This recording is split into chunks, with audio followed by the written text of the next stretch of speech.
Good afternoon, everyone, and thank you for joining us. I'm Stacy, and I have Albert with me today, and we're from Argus Community. Today, we're going to present to you Harm Reduction 101, Sexual Health and Substance Use. All right, so we have a table of content for you guys today. Oh, and these are some of our harm reduction stuff, right? And these pictures might say a lot to some people. These are different substances that people use, and harm reduction saves lives. And so this is what we're talking about today. How can we help folks use safely, right? Without bringing harm to themselves besides the drug use, all right? So we're gonna go right along. And again, I'm Stacy. Christopher Olin will not be joining us today. He's our behavioral health coordinator. He's busy today. Sean is on our technical coordinator, and we need a picture of Albert to add to our team shot. All right. Okay. So our content says that we're going to discuss what harm reduction is, the origin of harm reduction and how it works, sex and harm reduction, as well as drug use and harm reduction. And we're going to provide you also with some resources at the end that may be of some assistance. So what is harm reduction? A lot of folks are not really clear on what harm reduction is about. So harm reduction is a set of medical practical strategies and ideas that are aimed at reducing negative consequences associated with drug use. So for example, if somebody overdoses accidentally, or if someone is encountering alcohol poisoning, if someone is encountering any type of additional harm from the substance they're using, that's what harm reduction. There are some practices that have been put in place, some policies that have been put in place so that they can use safely without bringing harm to themselves, right? And so this is not just something that a group of folks thought of and just threw it together. The medical community is involved in harm reduction, okay? And there are guidelines that we follow when we discuss harm reduction. And so we're gonna give you some of that today as well. So harm reduction was also built on a belief in and respect for the rights of those who engage in drug use, right? So it's okay for folks to come forward and let people know that they're having issues, that they might be having concerns, that they may be using excessively, and they want to be okay with that. And so safe havens are very, very important. There are some syringe exchange programs actually that have rooms designed for people who are using, and they can use there safely. There are numbers and hotlines that people, and we're going to give you all of this today, that people can call, and if they're using somewhere, they can call and say, hi, you know, I can call Albert and say, I'm going to use today, and this is where I'm going to be. I'll call you in like 20 minutes, or he'll call me in an hour, just to make sure all is well, right? So we're going to really talk about that. And we want people to know that it's okay to come and ask for help. There are no legal ramifications for folks who are practicing harm reduction methods, okay? That's very important for you to know, because I believe that keeps a lot of people from reaching out for help. All right, so we're going to go to slide number 7 and see what else we have for you. Oh, I told you it's a lot of information. All right, so this is a graph that shows how harm reduction works, right? And so harm reduction oracle is what it's called. And it's going to give you information on where you can find help. There are different acronyms that we use here that are in next slides coming up, right? And so for the prevention portion, we want to help people to protect them from the risks that come with using, right? We also want to have people in place who are peer educators and community outreach workers, such as ourselves, who might be available to folks who are using. Sometimes people want to stop, believe it or not, and they just struggle with it. And so we try to help them until they're able to get to that point. right? And so in the purple, where you see the harm reduction and you see the circle, MMT stands for methanol maintenance. HTC, I don't remember what it stands for, and NSP, which I knew it moments ago because I looked them up, right? So, but they're going to be in the next few slides. These harm reduction centers are usually community-based organizations, right? And they target they provide low threshold services. So there's no fee for these services, okay? Counseling, all times of the day and night, all 5 boroughs. They usually have phone numbers where you can pick up the phone and call someone if you're in crises or if you just want to talk through a situation. They also have mobile vehicles, harm reduction vehicles, that you can, during the day, if you're going around and you're not finding a place to use, you might run into one of the mobile services and you can safely use there. They monitor you, you get your water, your apple juice, or what have you afterwards, and you're able to go on about your day, okay? What you see in the red is the detoxing treatment and formal rehab. And this is when you get to folks who are kind of at the stage where they're ready to stop using and they need a little bit of help and they come out, right? So when you go to places like Greenhouse, their services say that withdrawal symptoms are treated for a period of about 2 weeks, fully supervised, I might add, okay? There are certain substances that you can stop on your own. A lot of folks can stop smoking marijuana, they can stop, doing a lot of things, but you need to be medically monitored if you're detoxing off of alcohol or heroin, right? And sometimes even cocaine, because the hallucinations are like super, scary for some folks. And so the detox and rehab would assist people with that. So as detox is 2 weeks, rehab is more of a 6-week process. You get education, you get the support, you develop your team, and you're able to leave there after a certain period of time, and you will be able to handle your substance use a little better, right? Then we're going to go into the social rehabilitation. This is where it's very important to have your support system, okay? Family reunification, if the family is ready, that's very important. Self-support groups like NA or AA, these are really great groups, right? There are so many groups where even if you don't have family to support you, you can develop a team of your own where you can say, this person looks like he or she is doing pretty well with their process. Maybe that might be good for me. And you go from there and you're able to see how it works. And then usually what happens is people's focus starts to come back and they're ready to go back to work or back to school.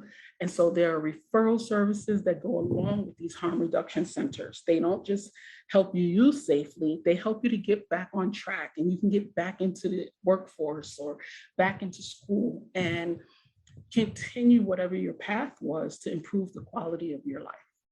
And I think that's super important.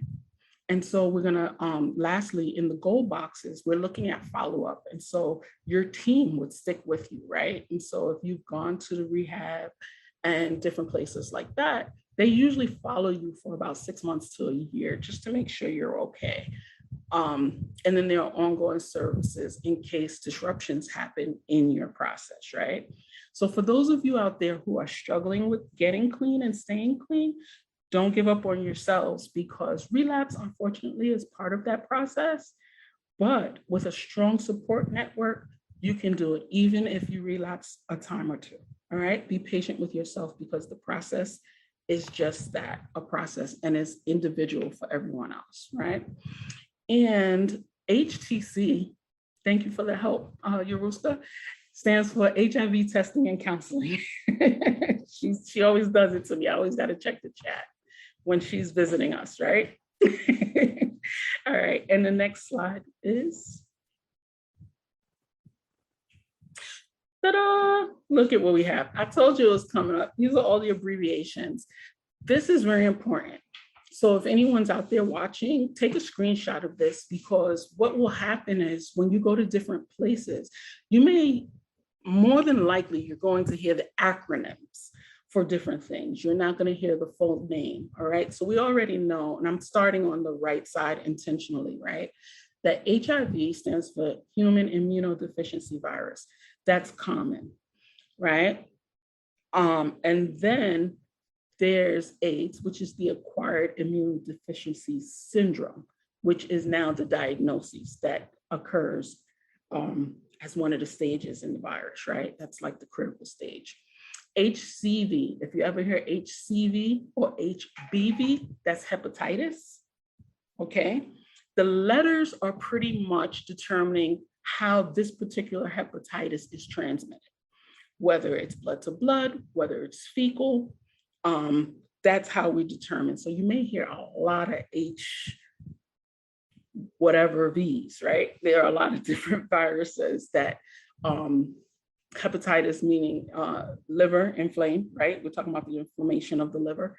And so there are different ways that your liver can be attacked. HR simply means harm reduction, right? That's easy. So let's go on the other side. Some people may know some of these. So NSP is the National HIV/AIDS Strategic Plan, all right? And so there's actually a whole plan that's put together by a committee, several committees actually, and these committees are all kind of intertwined to come up with different policies and plans of action to implement harm reduction, different levels of harm reduction. They also determine neighborhoods where this will happen. And believe it or not, a lot of communities are still very opposed to harm reduction centers being in their community. Folks are concerned about giving permission to people who use drugs to just kind of go out there and lose their minds. And that's not what harm reduction is all about. It's to save lives. If people are not hiding where they're using and when they're using, chances are they'll use safely if they don't have to rush, or if they have to, whatever it is that's going to make it difficult for them is where the risk comes in at, right? And so harm reduction centers are not saying, oh, lose your minds and just go use. They're saying, be safe, use safely. We don't want you to hurt yourself. We don't want to overdose. We don't want a coma situation. We want you to be safe. Use here. This is what you have. Contact your emergency person and let them know you're okay. All right. HTC is hemophilia treatment centers, right? And so there are some people who are bleeders.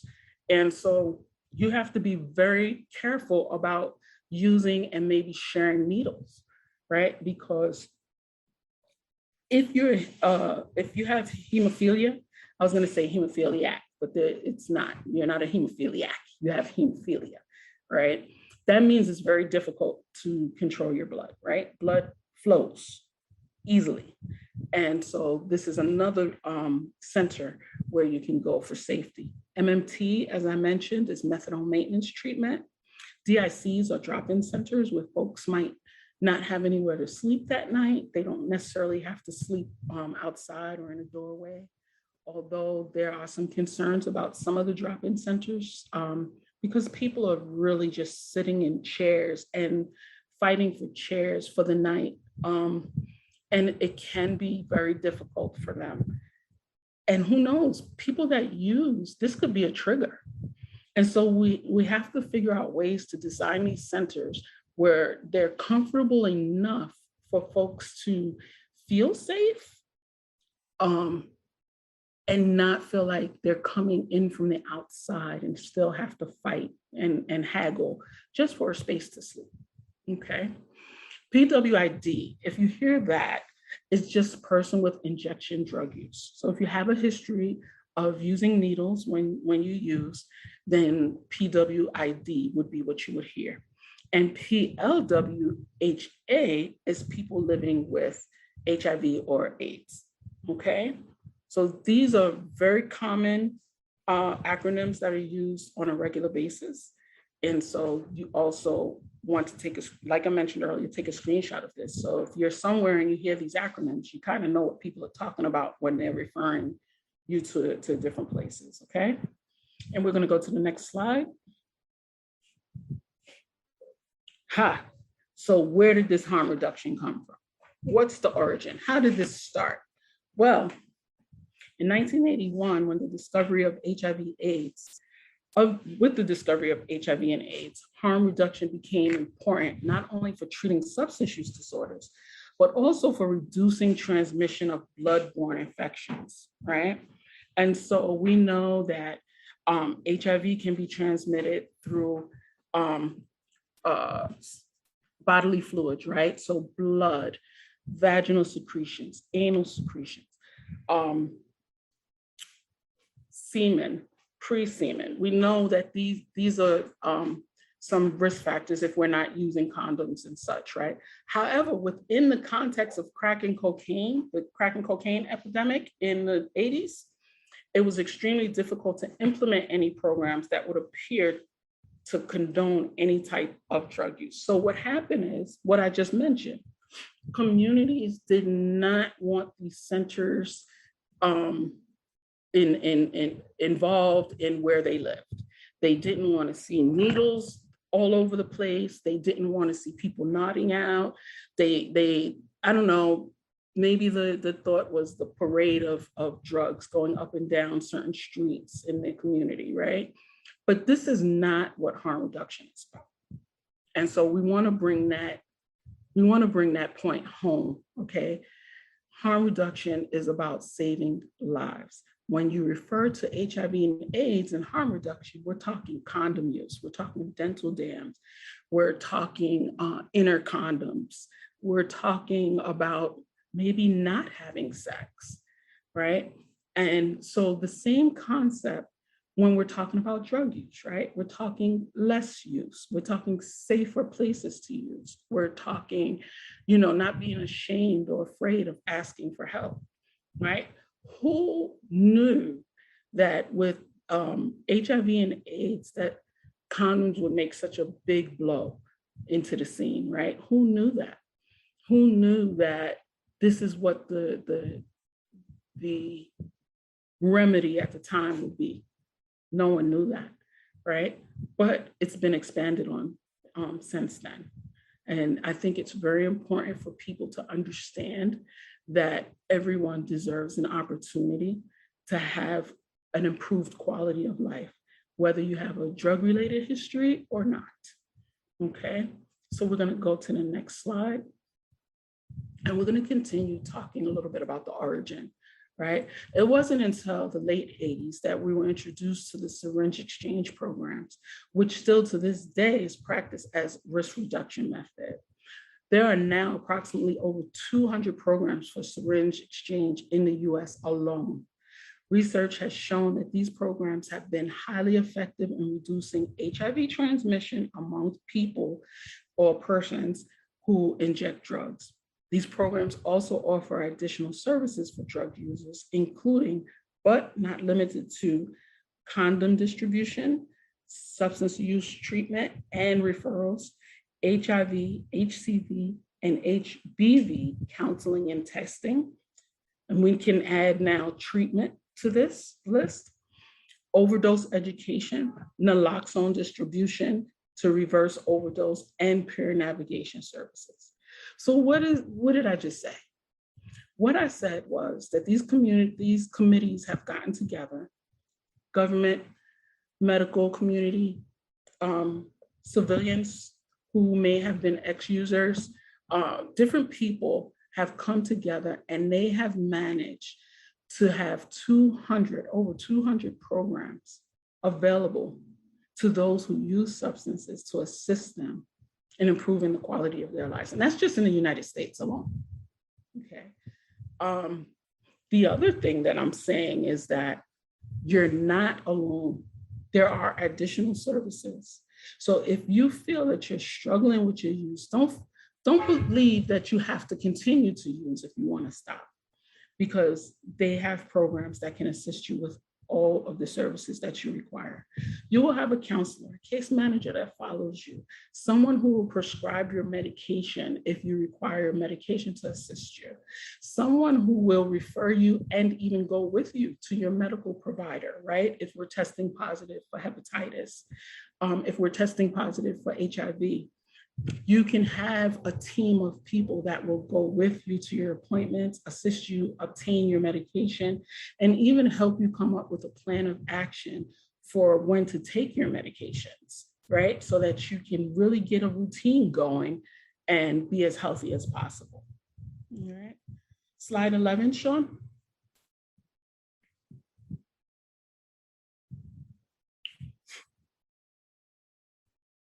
So this is going to be about a 3-minute video that's going to explain a little more about harm reduction.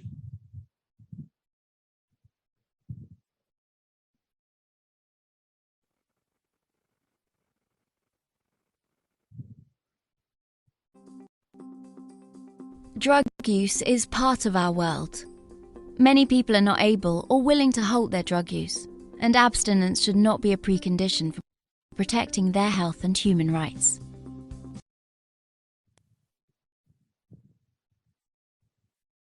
Harm reduction consists of policies, programs, and practices that protect public health by reducing the adverse health, social, and economic consequences of drug use. It benefits people who use drugs, their families, and the wider community. Harm reduction intentionally works to minimize the harmful effects of drug use. Rather than simply ignoring or condemning them, it recognizes that many factors contribute to drug-related risks, such as people's behavior and choices, the environment in which they use drugs, and the laws and policies designed to control drug use. It affirms people who use drugs as the primary agents of change in reducing harms of their drug use, and does not minimize or ignore the real and tragic dangers associated with drug use. There is an overwhelming body of evidence that harm reduction works, which has led the World Health Organization, the Joint UN Program on HIV/AIDS, the UN Office on Drugs and Crime, and other international bodies to recommend comprehensive packages of clinical and community-based services for people who use drugs. It is important that services are as comprehensive and sustainable as possible, and that they provide a combination of the following intervention programs.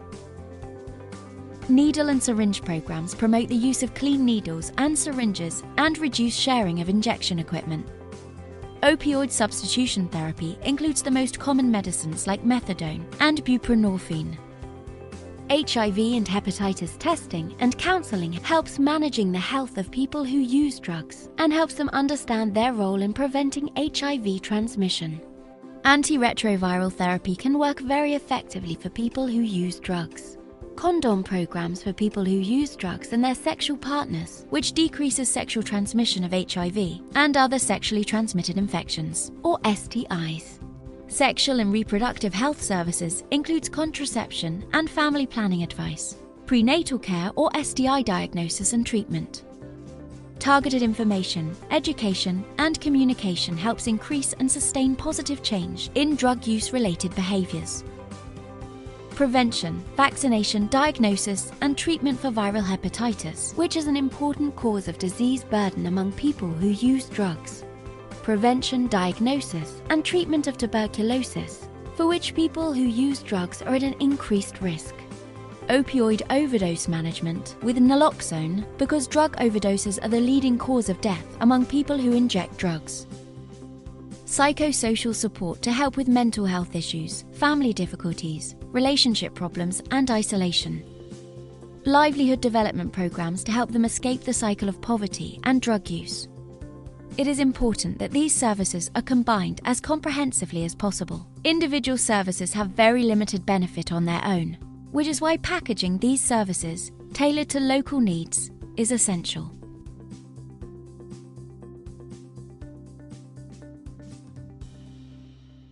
Thank you, Sean. So, as I mentioned, harm reduction, drug use, just come out of the air. This was something that was designed, and there were various committees involved in harm reduction, and it's about helping people who have substance use histories with dignity, treating them like they're people because they are, right? And helping them to realize that help is available without consequence. So there are quite a few people who are afraid to look for help because they don't want to go to jail because they're using. They may already have legal stuff going on and they're concerned about the ramifications. But when folks voluntarily come into service, then they are working on what their issue is, what their concerns are for themselves. And this removes the consequence, the legal consequences that you would be subject to in the event you were like outside using or something like that, right? So we're gonna go to the next slide and see what else we have for you guys. So this is just a picture of, two volunteers who are providing clean needles. Now a package comes, it's not just clean needles, you get a package actually with a syringe, cotton, water, a makeshift cooker. I also believe that they include crack stems in the packages to assist people so they don't have to do like weird stuff to smoke the crack. Condoms are included in these packages in the event sex is one of the things that you might want to engage in when you're using. So there are volunteers at a lot of these syringe service programs, okay?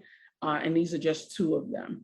They also will provide or can provide you with sharps containers, an individual sharps container, so that you don't have to worry about reusing your needle. You can just take it back or put it in your sharps container and use a new syringe.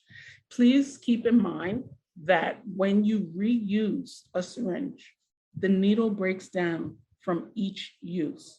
And so this is where people begin to get infections or sores on their arms, things of that nature, reusing needles several times. All right, and so we don't want to do that. And the next slide.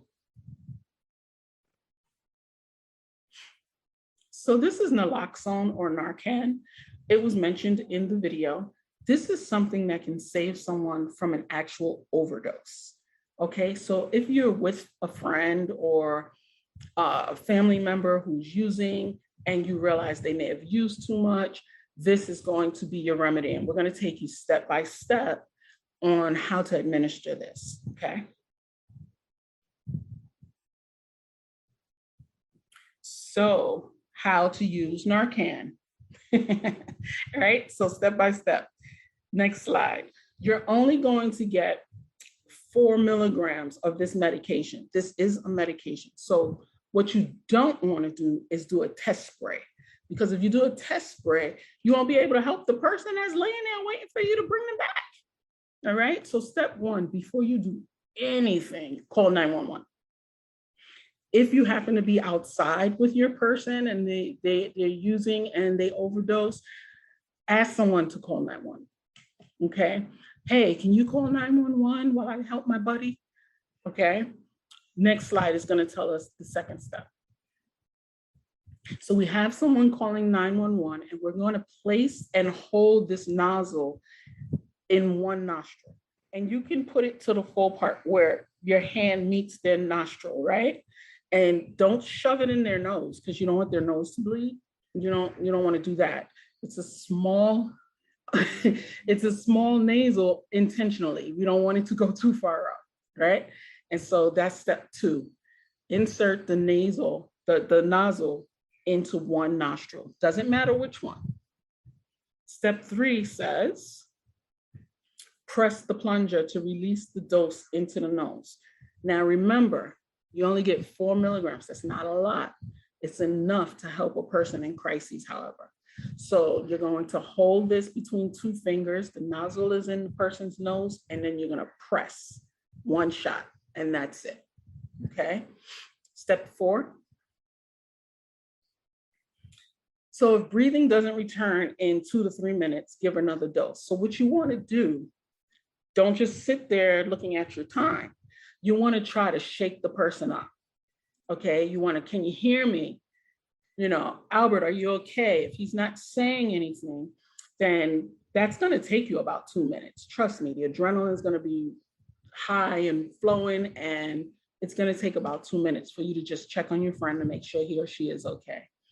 If they're not breathing, then you take the second dosage, because you're going to have two of these, and you go into the opposite nostril.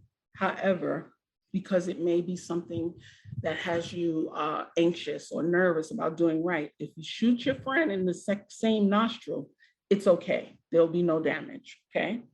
But you try to go to the nostril you didn't spray in, and you give another one push. That's it. All right. And your friend should be okay. By then, 911, the police will be there, ambulance, someone else will be there to help you out. All right. And we're going to go to the next slide. So this is really important. Don't leave the person until the medics arrive, please, because although they may be alert, they may be angry, or they may, they're not going to really know what just happened. So you want to stay with your friend, and you want to say, you know what, you're okay. The ambulance are coming. We just took a little too much. Don't leave. Don't let your friend leave. I promise you, there are no legal consequences here. Okay. And this is why people don't stay. They're worried about the legal consequences. There are none. You stayed with your friend. They're going to go get help. They're going to be released from the hospital. They're not going to be sent from the hospital to the precinct, okay, for using. It is finally known that addiction is an illness that can be treated. And so in a situation like this, you and your friend are okay from legal ramifications, okay? Stay with your friend until until the medics arrive to ensure that he or she is okay. And the next slide. All right, so harm reduction flows into a lot of different areas. So Albert is going to talk to you about sex and harm reduction. And I hope that you're able to get something from the next few slides. Albert? All right, thank you, Stacey. So with sex and harm reduction, those two have been linked since the birth of harm reduction as a means to decrease the spread of HIV in the 80s. So early harm reduction championed the usage of dental dams and condom use among high-risk communities. And over time, harm reduction has expanded its scope from illicit drug and HIV prevention to include areas such as tobacco and alcohol use. So it is known that using can increase your risk of engaging in risky sexual behavior, which in turn can increase your risk of contracting an STI or HIV. So harm reduction, harm reduction helps to reduce your STI risk by providing you with safe needles and helping you to stop using. That way, you put yourself at a lower risk for contracting an STI. And tobacco and alcohol use is also with that, not just injecting drugs, but tobacco and alcohol use can also put you at, increased risky sexual behavior. So those two really do go hand in hand. Next slide, please. Yeah, so barriers to access. So these are just ways that prevent people from getting into a harm reduction program. So stigma, a lot of people still have a negative opinion about using drugs. They still think it's something that should be criminalized, and that's a barrier to access, because if you have a group of people, let's say in a neighborhood, who don't really know what harm reduction is or don't believe in the concept of harm reduction, odds are there won't be a program in that neighborhood to help the people if they need it. So that right there's a barrier to access by having a negative stigma with harm reduction. It prevents people who need access to those services to reach them. And also marginalization or lacking awareness. Those are also prevented presented as negative risk factors and require attention from professionals. Oftentimes, when it comes to lacking awareness can also lead to a stigma, because somebody can be presented with an opinion about harm reduction, and that might be the only thing they know about it. They haven't seen anything else about it. So because they only know that one opinion, that leads to them, doubling down on that opinion and only seeing things from that one point of view. So by presenting people with other opinions and other viewpoints, they're able to expand their view and maybe be able to change their opinion and to get rid of that stigma. This is why it's important to, inform people about what harm reduction is, and to inform people that, using isn't something that's it's not something that's criminal behavior, but it's an illness. It's an illness that can be treated through several different methods, through a comprehensive approach, as opposed to just, stigmatizing people and locking them up.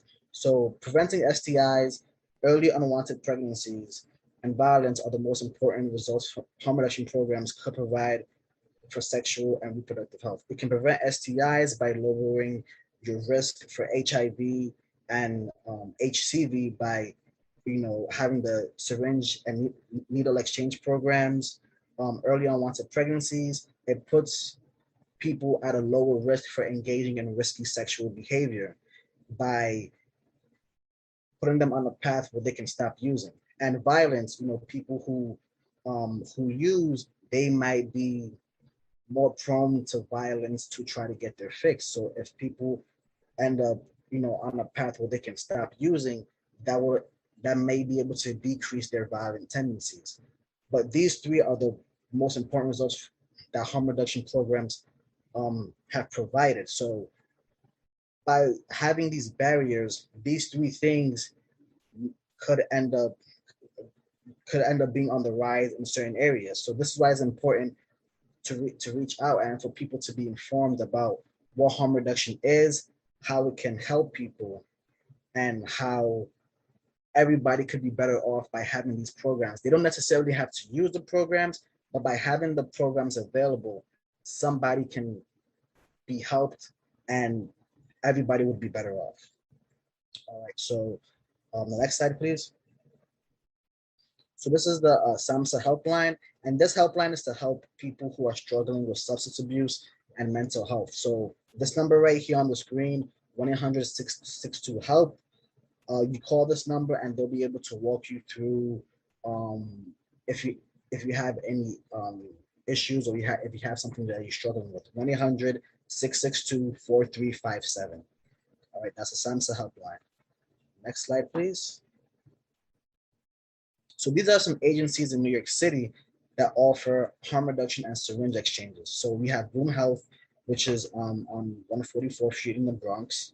We have St. Anne's Corner of Harm Reduction, which is on Westchester Avenue, also in the Bronx, in the South Bronx, I believe. And then you have another one that's in Harlem, East 126th Street. And then you have the After Hours Project, which is in Broadway. So these are 4 places in New York City that offer harm reduction and syringe exchange programs. Take a screenshot, write this down, and you can access these places at your own convenience. All right, next slide, please. So how can we help? So we have our own Christopher Olin, who is our behavioral health coordinator, and he does several things. And some of the stuff that he does is HIV and HCV pre and post test counseling. So if you want to get tested for HIV and HCV, he can help you. He can inform you on what the test is going to be like, and in the event that you test positive, what your next steps would be. There's a GPRA, which is Government Performance and Results Act.